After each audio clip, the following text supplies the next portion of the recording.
Ayol zotini topish muammo bo'lgan chekka bir shaharchada ko'zi qonga to'lgan bo'ydoqlar karsoqov qizni zo'rladi. Ammo ular qizni hindu ekanini bilmasdi va boshiga balo orttirib oldi.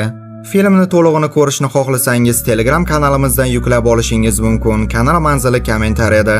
Video boshlanishidan oldin like bosib, kanalga obuna bo'lib qo'yishni unutmang.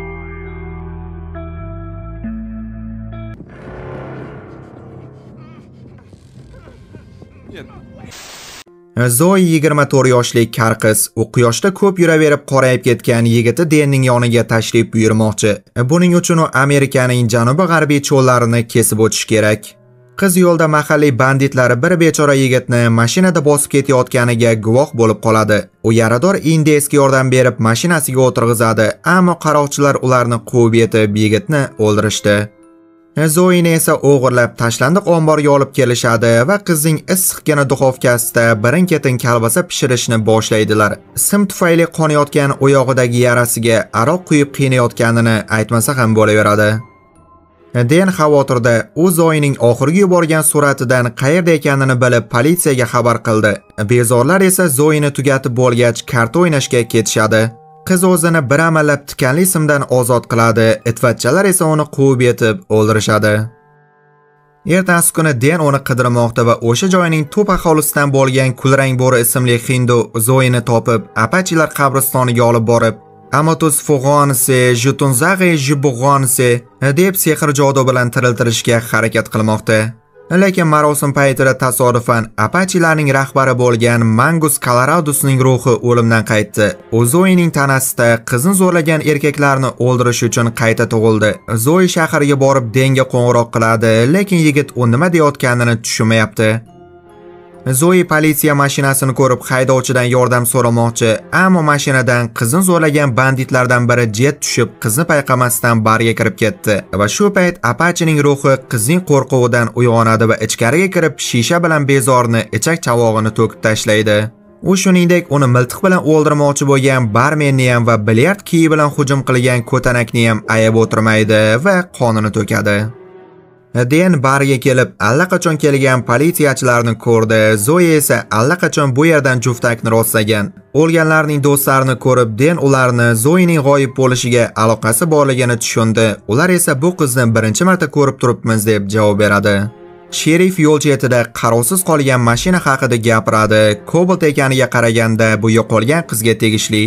Do'stlar, videoni shu joyda to'xtatib like bosib qo'ying, chunki faqat shu yo'l bilan mehnatimni qo'llab-quvvatlashingiz mumkin. Like'lar soni qanchalik ko'p bo'lsa, kanalda chiqayotgan videolar soni ham ko'payadi. Sizning esa 1 sekundgina vaqtingiz ketadi xolos.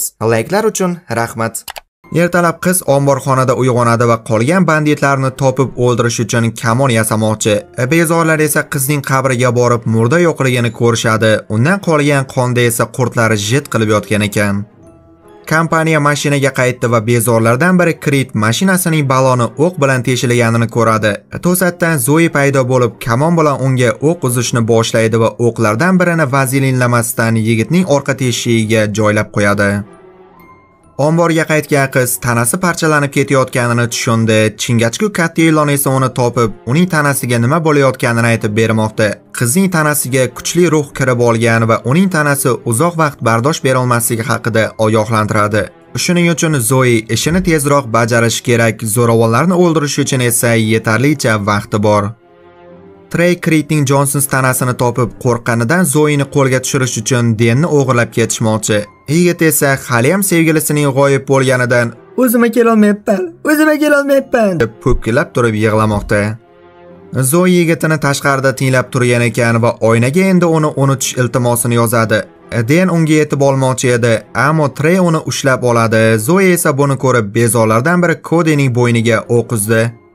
Banditlar bu yerdan qochmoqchi, ammo qiz ularni quvib yetib, bezori bilan birga bir solishmoqda va erkak qizni bir necha marta pichoqlaydi. Lekin Zoe allaqachon o'lgan, shuning uchun bu zarbalar unga ta'sir qilmaydi. Trey reski to'rimizni bosdi, qiz esa pikapdan uchib tushdi va Trey uni mashinada bosib ezg'ilab o'tadi. Ular qizni o'ldirib o'ylab xursand, lekin bu Terminatorning qiziga jiram urmagan. Yigitlar Denni bog'lab, qiz nima uchun o'lmagani haqida o'ylaydilar. Ular hatto uni zombi yoki xitoylik deb atashadi va barmenning otasi Rodidan qanday qilib kechirim so'rashni o'ylashmoqda. Zoe Indesning yoniga qaytib, ochilib qolgan oshqozonini qum bilan to'ldiradi va tanasidagi yaralarni skotch bilan bog'laydi. Shundan so'ng Apachening ruhi tanadan chiqib, unga bolta va hindularning marjonini beradi. Rodi Treydan Zoe nima uchun qirg'in qilayotganini so'raydi va yigit unga cho'chag'im boshimga balo bo'ldi deb qizga nimalar qilishganini aytib beradi. Den bu gaplarni eshitib yig'lamoqda, Trey esa hayvon sifat guruhi bilan qizni qaytadan o'ldirmoqchi. Ayni paytda sherif Skaterning yoniga tashrif buyurib, Zoe haqida so'raydi va hamma narsani tan oldi. Sherif Trey va bezorlar qayerdaligini aytishini talab qiladi. Bu paytda esa Cody o'zini davolatish uchun kasalxonaga ketmoqchi, ammo qiz uni yo'lda nayza bilan o'ldiradi. West qizga qarab, urug' tomonidan boshqarilayotganini tushundi va banditlar qizni qo'lga olish uchun bo'linishdi. Ammo qiz hammasini birin-ketin o'ldiradi va oxirgi navbat Treyga keldi. Zoe jasadlarni sudrab, ularning yuragini yulib olib, Treyni esa vahshiyona ovozda indeschalab qarg'aydi. "Qirichiningdan qayrilg'il" deb. Sherif paydo bo'lib Treyga tashqariga chiqishni buyuradi. Erkak esa tashqariga chiqdi va sherif ham otib tashlandi. Kulrang bo'ri Zoe qidirilmoqda degan varaqani topib, bu haqida Denga xabar beradi va Trey shamanning yoniga kelib, "O, ulug' shaman, Apachening ruhini to'xtating" deydi.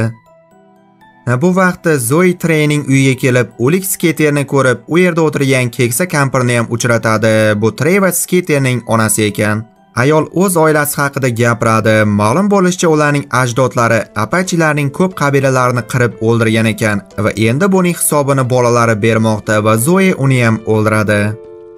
Trey Apachelarning bosh suyagini olib, ularni dafn qilmoqchi, ruhlardan qutulish uchun, biroq Apachelarning sardorining bosh suyagini Zoe olib qo'ygan. Trey qizni o'ldirishga harakat qilmoqda, ammo o'ldira olmaydi va qiz erkakning boshini uzib oladi va Apache bilan birgalikda o'z qasosini oldi. Den kulrang bo'ri aytgan manzilga yetib kelganda, bu yerda nimalar bo'lganini ko'rib dahshatga tushadi va qabrga o'zini ko'mayotgan zombi Zoe'ni ko'radi. Qiz imo-ishora orqali yigitga sevishini aytmoqda.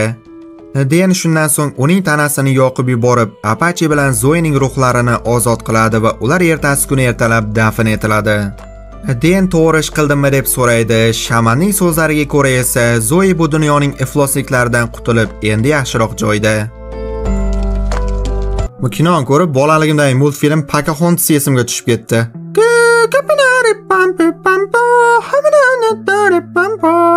degan qo'shig'i bo'lardi-ku, kimda esida? Agar shu videoda 30 ming ta like bo'lsa, Pocahontasni O'zbekistonga olib kelaman. Film va video haqida o'z fikringizni kommentariyada yozib qoldiring va kanalga obuna bo'lib qo'yishni unutmang. Paka.